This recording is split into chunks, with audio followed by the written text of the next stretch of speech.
Good afternoon. Thermodynamics topic अपना शुरू है। उस थर्मोडायनेमिक्स टॉपिक में लास्ट आर्टिकल लास्ट लेक्चर हम देख रहे हैं enthalpies of different type of enthalpies. तो वहाँ पे हमने एंथैल्पीज ऑफ फिजिकल ट्रांसफॉर्मेशन कुछ बताया था। उसमें पहली मेन डेफिनेशन हमने बताई थी एंथैल्पी ऑफ फ्यूजन। उसमें हमने एक सब डेफिनेशन एंथैल्पी ऑफ फ्रीजिंग बताई थी। मेन सेकेंड नंबर की जो डेफिनेशन थी एंथैल्पी ऑफ वेपोराइजेशन, उसमें और एक सब डेफिनेशन हमने बताई थी एंथैल्पी ऑफ कंडेंसेशन। उसके बाद थर्ड नंबर था एंथैल्पी ऑफ सब्लिमेशन। ये तीन definition enthalpy of fusion, enthalpy of vaporisation and enthalpy of sublimation, ये तीनों definition for enthalpies of physical transformation के लिए थे। उसके बाद हम enthalpies change for the atomic and molecular change के लिए कुछ एंथैल्पीज देख रहे थे। उसमें हमने और एक डेफिनेशन बताई थी एंथैल्पी ऑफ आयोनाइजेशन। तो एंथैल्पी ऑफ आयोनाइजेशन में हमने कल बताया था जब किसी भी one mole of gaseous atom या आयन में से अगर हमें एक इलेक्ट्रॉन रिमूव करना है तो उसके लिए जो अमाउंट ऑफ एंथैल्पी वहां पे चेंज होती है उस अमाउंट ऑफ एंथैल्पी चेंज को हम क्या कहते हैं, एंथैल्पी ऑफ आयोनाइजेशन। जैसे कि हमने एक एग्जांपल वहां पे कंसीडर किया था सोडियम के लिए। Sodium gas one mole of gaseous atom, actual उसका एटॉमिक नंबर 11 कॉन्फिगरेशन 281 होता है। तो उसके लास्ट वैलेंस शेल में से हम एक इलेक्ट्रॉन रिमूव करते हैं then to form the mono atomic gaseous atom.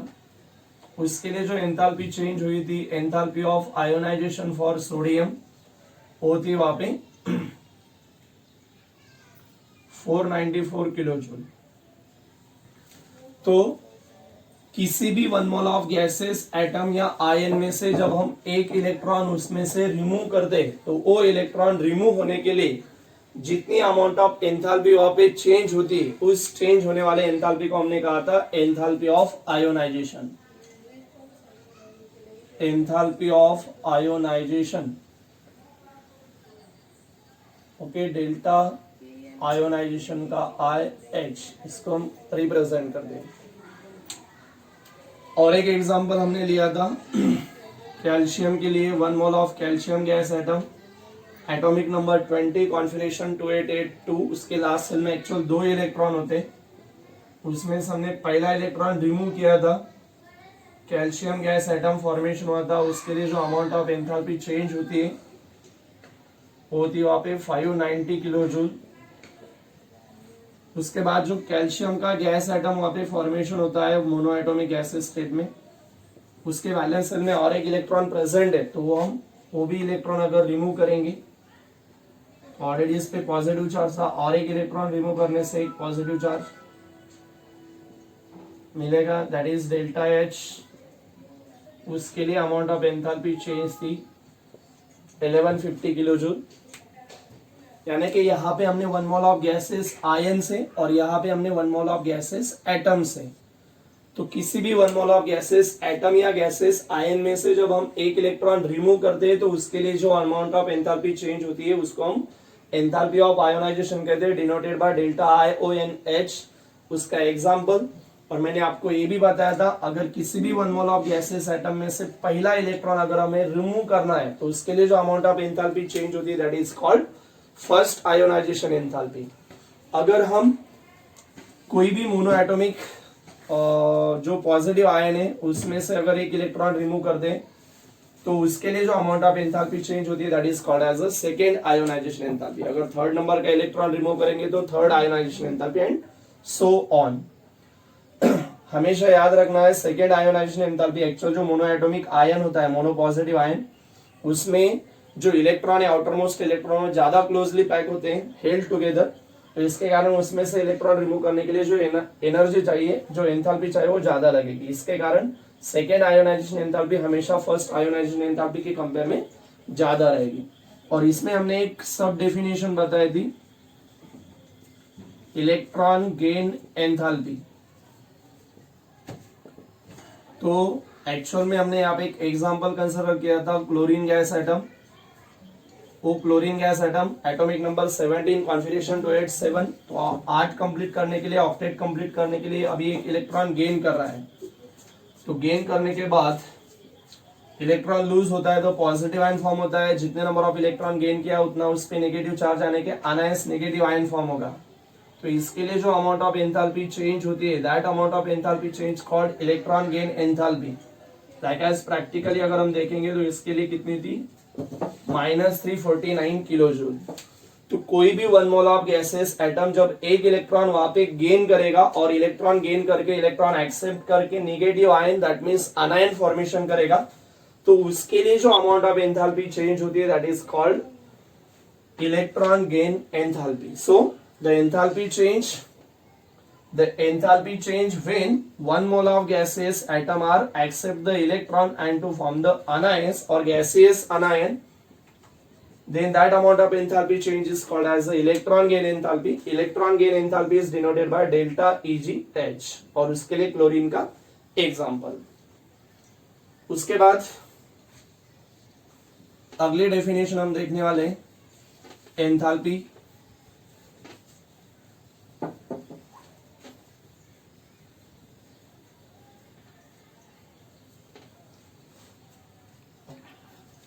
Main 5th number,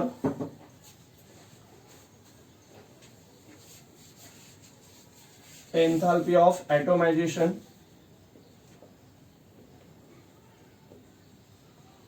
delta atomisation का ATOMH।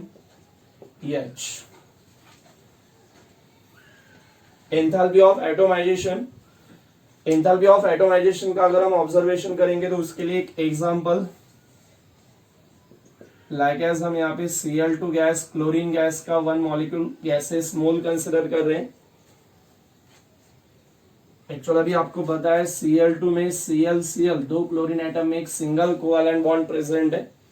वो बॉन्ड हम क्या करेंगे, अभी ब्रेक करेंगे। तो Cl और Cl homolytic bond fission, heterolytic bond fission क्या होता है ये हमने बताया। ये 1 मोल ऑफ गैसेस एटम सबसे पहले एक क्लोरीन गैस फेज एटम में और दूसरा एक क्लोरीन गैस फेज एटम में वहां पे ब्रेक हुआ है, डिसोशिएट हुआ है, और दो क्लोरीन गैसेस एटम वहां पे फॉर्मेशन होते हैं। तो ये ब्रेक होने के लिए, उसका कंप्लीट डिसोसिएशन होने के लिए जो अमाउंट ऑफ एंथैल्पी यहाँ पे चेंज होती है लाइक एज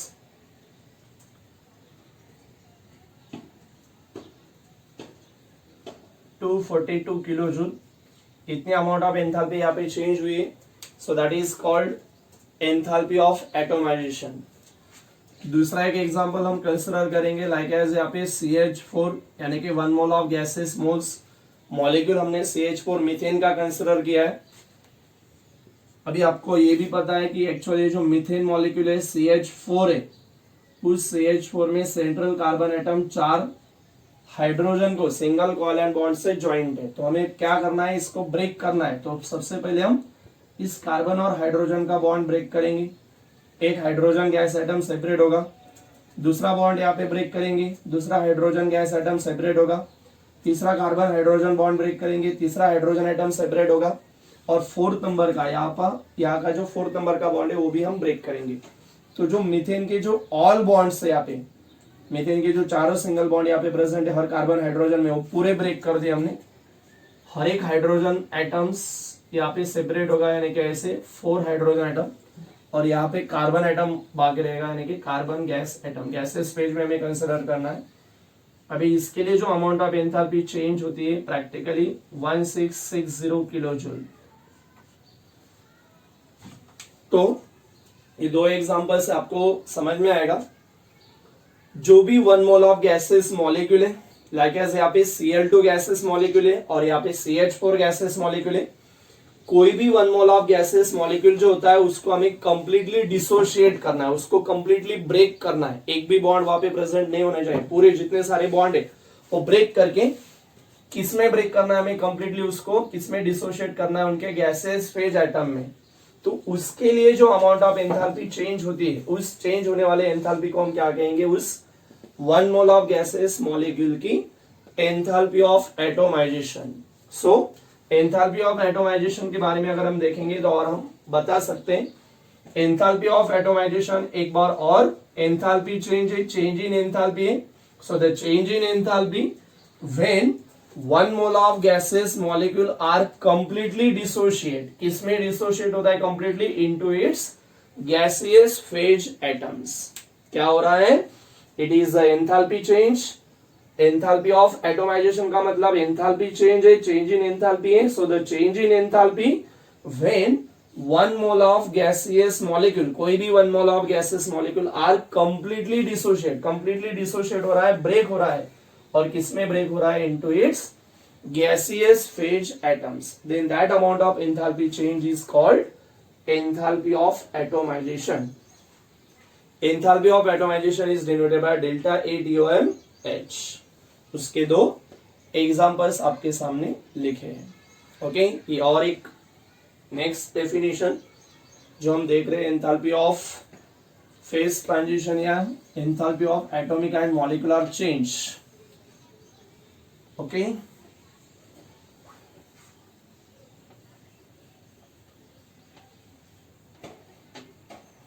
अभी उसके बाद लास्ट एक डेफिनेशन है,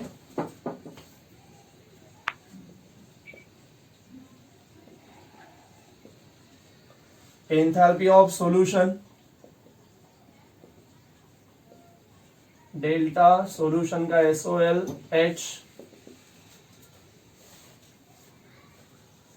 अभी एंथैल्पी ऑफ सॉल्यूशन क्या है, सपोज हमने एक 1 mole of substance like as NaCl consider किया है। AQ का मतलब एक्वायस यानी कि सॉल्वेंट लिया वाटर जैसा हमने किसी भी, उसको हम उसमें डिसॉल्व कर रहे हैं स्पेसिफिक अमाउंट ऑफ सॉल्वेंट में। तो यहाँ पे NaCl का सॉल्यूशन मिलेगा हमें एक्वायस फॉर्म में। उसमें जो अमाउंट ऑफ एंथैल्पी चेंज होती है दैट इज प्रैक्टिकली अगर हम देखते हैं तो 4 किलो जूल। अभी एंथैल्पी ऑफ सॉल्यूशन यानी क्या है, जब कोई भी 1 mole of substance NaCl KCl ऐसा कोई भी 1 मोल ऑफ सब्सटेंस हम एक स्पेसिफिक क्वांटिटी ऑफ सॉल्वेंट में डिसॉल्व कर दे, तो उसके लिए जो अमाउंट ऑफ एंथैल्पी चेंज होती है that amount of enthalpy change called enthalpy of solution. तो एंथैल्पी ऑफ सॉल्यूशन में हम डेफिनेशन में बताएंगे, it is the enthalpy change और the change in enthalpy when 1 mole of substance is dissolve. किसी भी 1 मोल ऑफ सब्सटेंस को हम डिसॉल्व करने वाले, किसमें डिसॉल्व करने वाले, in a specific amount of solvent. एक specific amount of solvent 1 litre 2 litre जो भी हम कंसिडर करते हैं उसमें डिसॉल्व करेंगे, तो उसके लिए जो अमाउंट ऑफ एंथैल्पी चेंज होती है then that amount of enthalpy change is called enthalpy of solution. So the change in enthalpy when 1 mole of substance is dissolve in a specific quantity of solvent, then that amount of enthalpy is called enthalpy of solution. Enthalpy of solution is denoted by delta H SOLH। उसके लिए एक example हमने बताया है। अगर हम देखते हैं तो enthalpy of solution at infinite dilution, अगर हम देखते हैं उसमें एक सब heading enthalpy of solution at infinite dilution, तो सिर्फ हम इतना चेंज करेंगे, it is the enthalpy change. Enthalpy change at infinite dilution में हम बताएंगे the enthalpy change when 1 mole of solid substance is dissolve in a infinite amount of solvent, that is called enthalpy of solution at infinite dilution.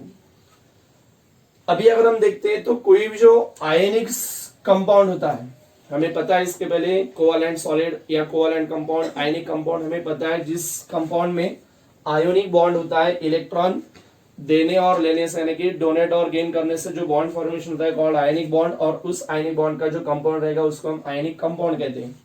जब कोई भी ionic compound हम water में dissolve करते हैं तो डिसॉल्व होने के 2 स्टेप होते हैं। When ionic compound are dissolve in water which are carry out into the 2 step. उसमें अगर हम देखते हैं तो स्टेप 1 में क्या होता है, जनरली जो भी आयनिक सॉलिड रहेगा लाइक एज हम यहाँ पे MX ऐसा एक जनरल सॉलिड कंसिडर करेंगे, जब उसको हम डिसॉल्व करेंगे तो सबसे पहले उसका सेपरेशन होता है 2 आयंस में, एक पॉजिटिव आयन और दूसरा नेगेटिव आयन। सो सबसे पहले हम बता सकते हैं कि ionic solid are dissolve in water, then which are dissolution process or dissociation process is carried out into the 2 step. पहली स्टेप, स्टेप 1 में क्या होता है, the ionic compound are dissociate or separated into the two ions, or the ionic molecule are separated into the two ions, positive and negative ion, that is also called cations and anions. और उसके बाद जो step 2 है, step 2 में जो ions, पहले step में जो आयंस फॉर्मेशन हुए, लाइक एज सबसे पहले हम M+ आयन को ऑब्जर्वेशन करेंगे. तो जिस वाटर में हमने उसको डिसॉल्व किया, उस surrounding water molecule like as X moles, उस X मोल के साथ वो कंबाइन होंगे और क्या फॉर्मेशन करेंगे, हाइड्रेट होते हो, वाटर के साथ हाइड्रेट होते हैं और हाइड्रेटेड कंपाउंड फॉर्म करेंगे like as AM, actually H2O water, इसके X मोल से, और इस पे ऑलरेडी कौन सा चार्ज है, पॉजिटिव.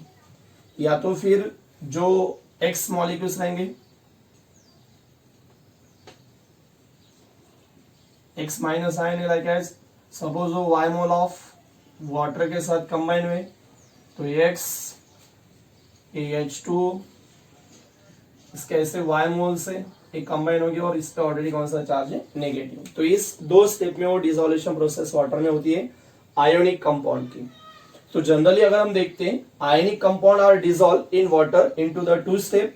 पहले मैंने बताया स्टेप 1 में क्या होता है, step 1 the ionic molecules are dissociate और separated into the two ions like as positive and negative ion. ये जनरल रिएक्शन हमने यहाँ पे बताई है. जो फर्स्ट स्टेप होती है, फर्स्ट स्टेप में एक्चुअल सेपरेशन होता है पॉजिटिव एंड नेगेटिव आयन में. तो उसके लिए जो अमाउंट ऑफ एंथैल्पी चेंज होती है उसको हम कहते हैं लैटिस एंथैल्पी. और ये लैटिस एंथैल्पी हमेशा के लिए कैसे रहती है, पॉजिटिव, ऑलवेज पॉजिटिव होती है. जब कोई भी सॉलिड या कोई भी आयनिक कंपाउंड जब सेपरेट होता है पॉजिटिव एंड नेगेटिव आयंस में, तो उसके लिए जो अमाउंट ऑफ एंथैल्पी चेंज होती है, उस चेंज होने वाले एंथैल्पी को हम क्या कहते हैं, लैटिस एंथैल्पी. ओके, और लैटिस एंथैल्पी हमेशा पॉजिटिव में फॉर्म में होती है. एक्चुअल मैंने बताया आपको कि वो पॉजिटिव नेगेटिव दो प्रकार की एंथैल्पी चेंज होती है. तो लैटिस एंथैल्पी हमेशा के लिए पॉजिटिव फॉर्म में होगी. और उसके बाद हमने जो बताया, जो सेपरेट होने के बाद जो आयंस है वो आयंस हाइड्रेट होते हैं. Second step, the ions which are hydrated with water molecules surrounding them, then उस प्रकार की जो एंथैल्पी होती है, उस एंथैल्पी को हम कहते हैं एंथैल्पी ऑफ हाइड्रेशन. और एंथैल्पी ऑफ हाइड्रेशन हमेशा के लिए नेगेटिव होती है. ओके, सो ये दो स्टेप में कैरी आउट होती है. जैसे कि हमने यहाँ पे एक एग्जांपल बताया था NaCl का. अगर हम NaCl का ऑब्जर्वेशन करेंगे, NaCl की अगर हम डेल्टा H सॉल्यूशन अगर हम देखेंगे, तो एक्चुअल वो भी दो स्टेप में कैरी आउट होती है. सबसे पहले लैटिस एंथैल्पी. लैटिस एंथैल्पी जो होती है उसको हम L डेल्टा L H से रिप्रेजेंट कर दें, और जो एंथैल्पी ऑफ हाइड्रेशन होती है उसको हम डेल्टा हाइड्रेशन का HYD और H ऐसे ही साइन से रिप्रेजेंट कर दें. Lattice enthalpy of substance is denoted by delta H L यानी कि डेल्टा L H, और enthalpy of hydration is represented by delta hydration का HYD H. तो एंथैल्पी ऑफ सॉल्यूशन उसके लिए अगर हम देखेंगे तो प्रैक्टिकली आती है एंथैल्पी, लैटिस एंथैल्पी प्लस सम आएगी उसकी तो हाइड्रेशन एंथैल्पी. एक्चुअल प्रैक्टिकली में हम देखते हैं तो इसकी जो लैटिस एंथैल्पी है वो एक्चुअल 490 किलो जूल है, और इसकी जो हाइड्रेशन एंथैल्पी एक्चुअल वो वहां पे 486 किलो जूल है. अगर ये हम सब्सट्रैक्ट करेंगे तो कितना मिलेगा, 4 किलो जूल. और वो जो हमने यहाँ पे ऑलरेडी एग्जांपल में लिखे थे. तो ये नेक्स्ट और ये डेफिनेशन हमने वहां पे एक्सप्लेन की है. Enthalpy of solution. Enthalpy of solution में हमने बताया it is the enthalpy change when 1 mole of solid substance or 1 mole of substance is dissolved in a specific amount of solvent, then that amount of enthalpy change is called as the enthalpy of solution. Enthalpy of solution is denoted by delta SOLH. उसके लिए हमने sodium chloride का example बताया. उसके बाद हम बता रहे हैं actually enthalpy of solution at infinite dilution. अगर हम बताएंगे तो डेफिनेशन में सिर्फ इतना change, it is the enthalpy change when 1 mole of substance is dissolved in specific amount of solvent के अलावा at infinite amount of solution, that is called enthalpy of solution at infinite dilution या infinite amount of solution. उसके बाद हम बता रहे हैं कि आयनिक कंपाउंड, जो भी आयनिक कंपाउंड या आयनिक सॉलिड होता है, ionic solid are dissolve in water into the two step. Step 1 में होता है, स्टेप 1 में क्या होता है, ionic molecules are separated into the ions like as positive and negative ions. जैसे कि हमने एक जनरल फॉर्म में बताया, mx नाम, mx एक आयनिक सॉलिड है सपोज, उसका पहले सेपरेशन होता है. और इस प्रकार की जो स्टेप होती है, separation of ionic solid, separation of ionic compound into its ion, then for that step the enthalpy change is called as the lattice enthalpy, and lattice enthalpy is denoted by delta LH. और lattice enthalpy हमेशा के लिए positive होती है. Second step, the form ions, जो ions होते हैं which are generally combined with water और which are get hydrated with the surrounding water molecules. Then for the second step the enthalpy change is called as the enthalpy of hydration, और enthalpy of hydration is denoted by delta hydration का h by d h, और it is always negative. वही example जो हमने NaCl का बताया था वही हमने यहाँ पे बता दिया है.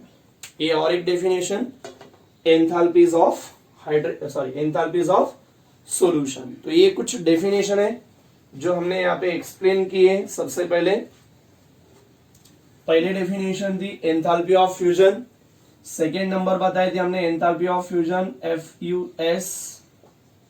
2 नंबर की डेफिनेशन हमने बताई थी enthalpy of vaporisation. Third number की डेफिनेशन हमने बताई थी एंथैल्पी ऑफ सब्लिमेशन. उसके बाद हमने 4th नंबर की एंथैल्पी बताई है enthalpy of ionisation. 5th number की हमने डेफिनेशन आज बताई, एक्सप्लेन की, एंथैल्पी ऑफ एटोमाइजेशन.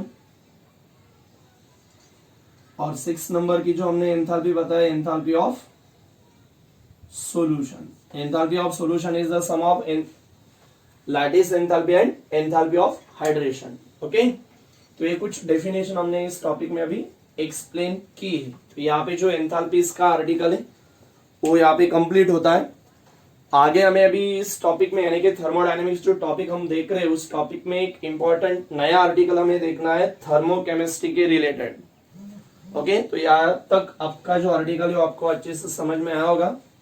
आगे देखेंगे हम इस टॉपिक का जो पार्ट रहेगा वो थर्मोकेमिस्ट्री के लिए.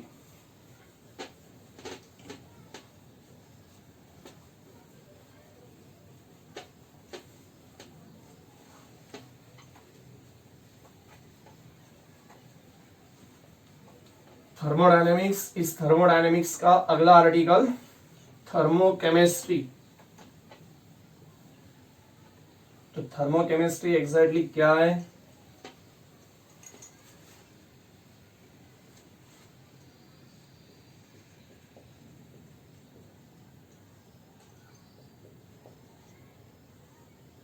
तो थर्मोकेमिस्ट्री अभी आपको पता है, हम यहां से आगे जो आर्टिकल देखने वाले, जो केमिकल रिएक्शन या प्रोसेस होती है उसमें जो अमाउंट ऑफ एंथैल्पी चेंज होती है दैट इज एंथैल्पी चेंज हम रिप्रेजेंट करते हैं डेल्टा H से. तो जनरली केमिकल रिएक्शन में जो एंथैल्पी चेंज होती है आगे हम देखने वाले. अभी कुछ एंथैल्पी चेंज की साइन नेगेटिव होती है, कुछ एंथैल्पी चेंज कुछ केमिकल रिएक्शन में वो साइन पॉजिटिव होती है. एंडोथर्मिक, एक्सोथर्मिक बाद में हम देखने वाले. तो केमिकल रिएक्शन में जो एंथैल्पी चेंज होती है उस एंथैल्पी चेंज का जो पार्ट है उसका जो स्टडी वो जब जो भी हम जिस फिजिकल केमिस्ट्री के ब्रांच में करते हैं उस फिजिकल केमिस्ट्री के ब्रांच को हम क्या कहते हैं? थर्मोकेमिस्ट्री. सो थर्मोकेमिस्ट्री यानी एक फिजिकल केमिस्ट्री की ब्रांच है और उस फिजिकल केमिस्ट्री के ब्रांच में जो एंथैल्पी चेंज है केमिकल रिएक्शन में उसका हम स्टडी करने वाले हैं. सो इसके कारण उस ब्रांच को हम क्या कहेंगे? thermochemistry. So thermochemistry is the branch of physical chemistry and which are deals with study of enthalpy changes during the chemical reaction, that is called thermochemistry. अभी thermochemistry देखने के साथ अभी जो एक्सोथर्मिक एंडोथर्मिक इसके बारे में आपको आइडिया है तो थोड़ा सा और एक बार हम उसको रिवाइज करेंगे. एंडोथर्मिक रिएक्शन और दूसरी वाली होती है एक्सोथर्मिक रिएक्शन।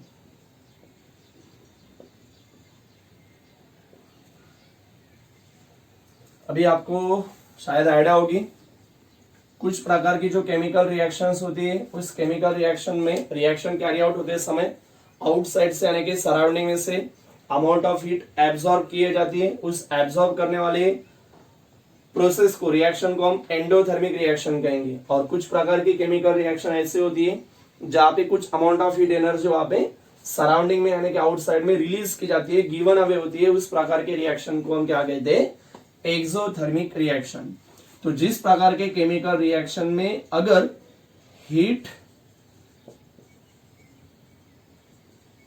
एब्जॉर्ब होती है तो उस प्रकार के रिएक्शन को हम क्या कहेंगे, एंडोथर्मिक रिएक्शन।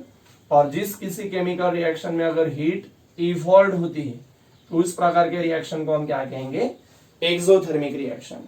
सो डेफिनेशन में हम बता सकते हैं those type of chemical reaction in which heat is absorbed are called as the endothermic reaction, or those type of chemical reaction in which heat is evolved, then that type of chemical reaction is called exothermic reaction. इसका एक अगर example देखेंगे हम endothermic का,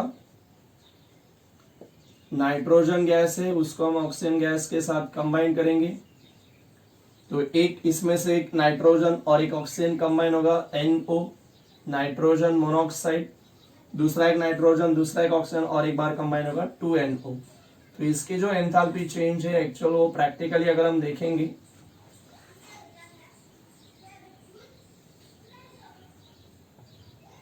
तो आएगी यहाँ पे +205 किलो जूल। ओके, तो इस प्रकार की केमिकल रिएक्शन में डेल्टा H पॉजिटिव है, मतलब अमाउंट ऑफ हीट एनर्जी उसने एब्जॉर्ब किए। इसका अगर एक एग्जांपल हम देखेंगे,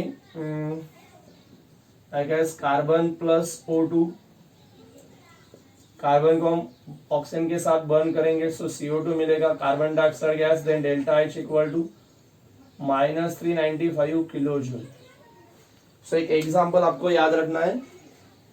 सबसे पहले मैंने बताया एंडोथर्मिक रिएक्शन क्या होता है। एंडोथर्मिक का मतलब है दो प्रकार की रिएक्शन, जो रिएक्शंस होती है उसमें हीट एब्जॉर्ब होती है, हीट गेन होती है, उस प्रकार के प्रोसेस को रिएक्शंस को हम एंडोथर्मिक रिएक्शन कहेंगे।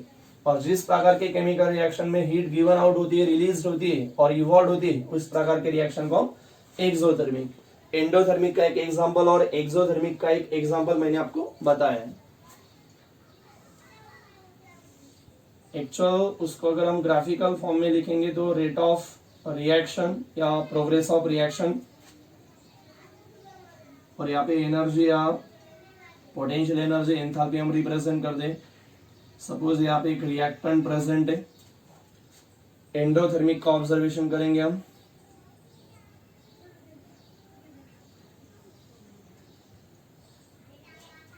यहाँ पे रिएक्टेंट प्रेजेंट है, सपोज यहाँ पे हमें कुछ प्रोडक्ट मिला है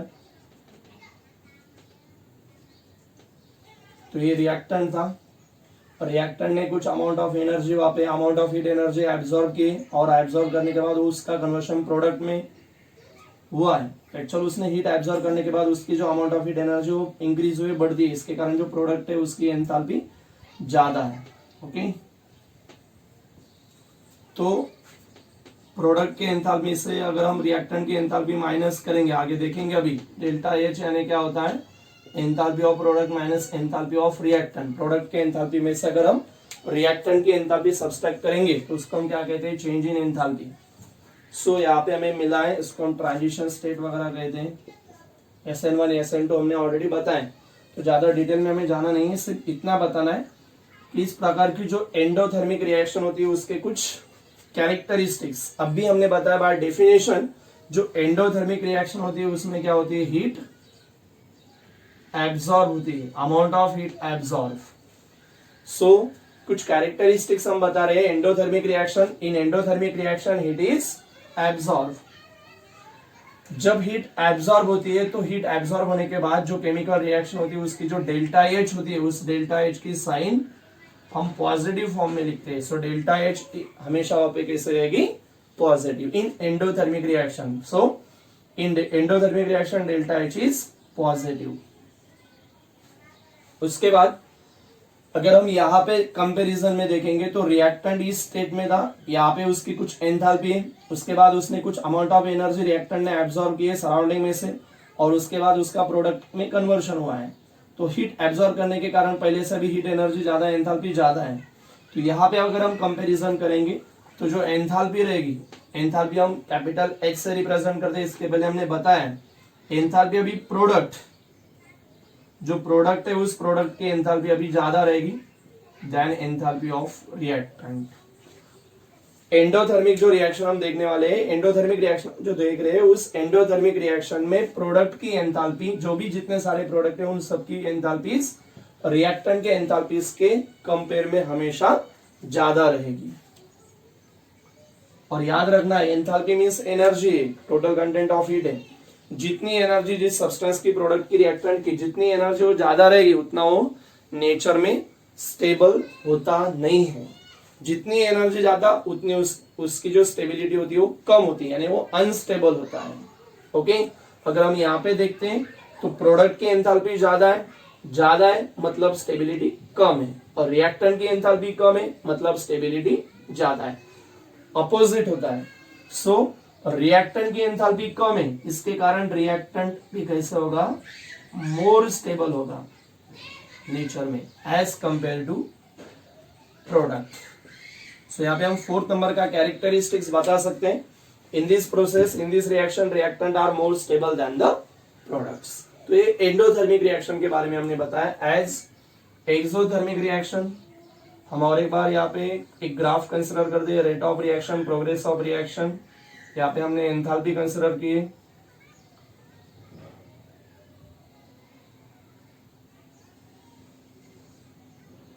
यहाँ पे सपोज एक रिएक्टेंट है, उसका कन्वर्शन प्रोडक्ट में हुआ है।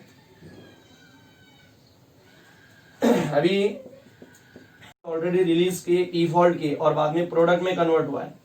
तो हीट रिलीज करने के बाद जो प्रोडक्ट फॉर्मेशन होता है उसकी एंथैल्पी एक्चुअल कम होगी। ओके, तो यहाँ पे अगर हम देखेंगे कुछ कैरेक्टरिस्टिक्स बाय डेफिनेशन हमने यहाँ पे ऑलरेडी बताया है कि इस प्रकार की रिएक्शन में हीट क्या होती है, इवॉल्व होती है, हीट रिलीज होती है। So in this process it is evolve. Second number का कैरेक्टरिस्टिक्स हम बताएंगे।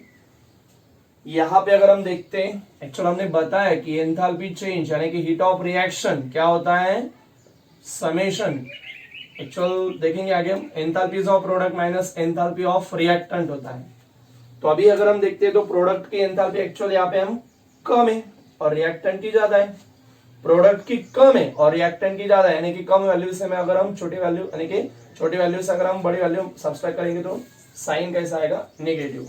सो यहाँ पे जो डेल्टा एच की साइन होती है वो हमेशा नेगेटिव होगी।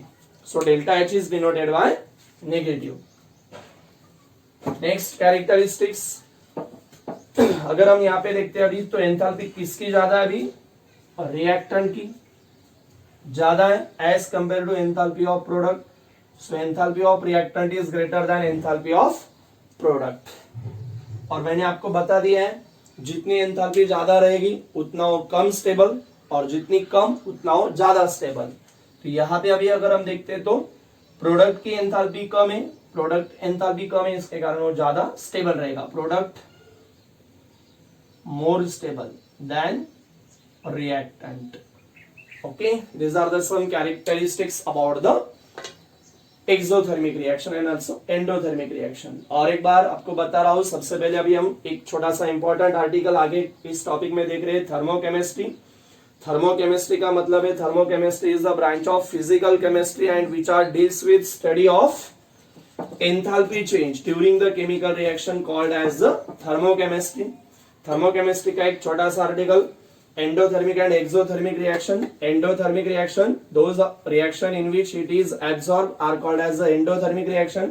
एक एग्जांपल हमने लिखा है, characteristics, heat is absorbed, delta H is denoted by positive, enthalpies of products are greater than the enthalpy of reactants, और last one, reactants are more stable than the products। endothermic के बाद exothermic reaction. Exothermic में हम बताएंगे the chemical reaction in which heat is evolved is called as the exothermic reaction. Example आपके सामने लिखा है, कुछ characteristics, heat is default. Second number, delta H is denoted by negative. Third number का characteristics, enthalpies of products are greater than the enthalpies of reactant. इसमें reactant की enthalpy ज्यादा होती है as compare to enthalpy of product में। And last one, fourth number का characteristics, product are more stable than the reactant. Okay, तो ये thermochemistry का आर्टिकल। अगर आपको क्वेश्चन में यानी कि एग्जाम में अगर डिफरेंस आता है तो यही पॉइंट्स आपको मेंशन करना है। सपोज क्वेश्चन है distinguish between endothermic reaction and exothermic reaction.